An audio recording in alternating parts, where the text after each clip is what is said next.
quoi servent nos habitudes? Nos habitudes servent d'abord à nous sécuriser. Elles maintiennent un certain équilibre dans notre vie et puis elles nous fournissent aussi des repères bien stables.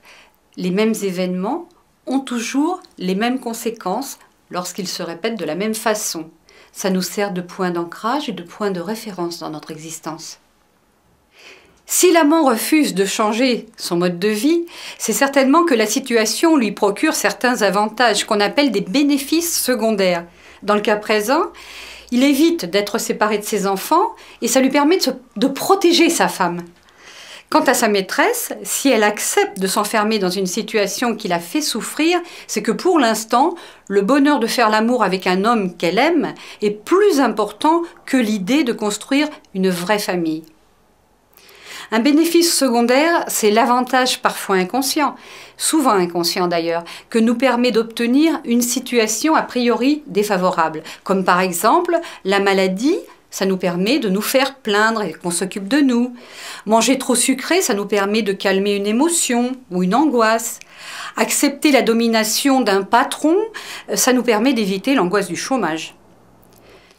En résumé, si une situation ne vous convient pas, observez-vous en train d'agir pour repérer vos habitudes nuisibles et ensuite interrogez-vous sur les avantages d'un changement. Interrogez-vous sur les bénéfices secondaires que vous risquez de perdre en changeant vos habitudes. Et repérez ensuite, dans la pyramide, à quel besoin fondamental répondent ces bénéfices secondaires.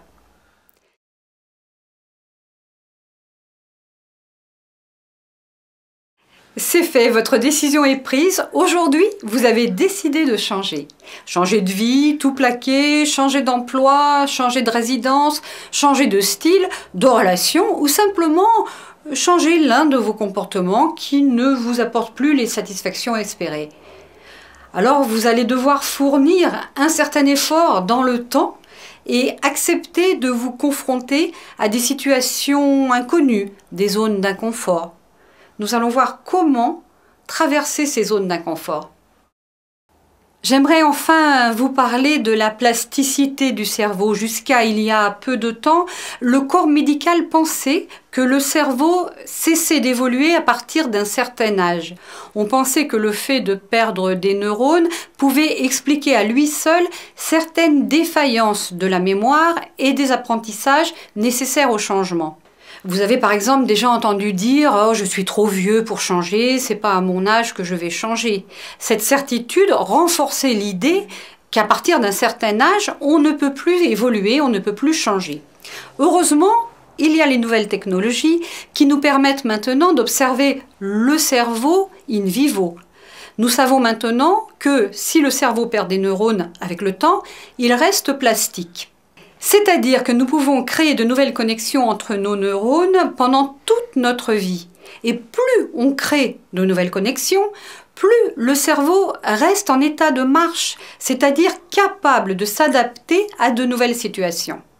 C'est une très bonne nouvelle, car nous n'avons plus d'excuses pour refuser de changer, quel que soit notre âge.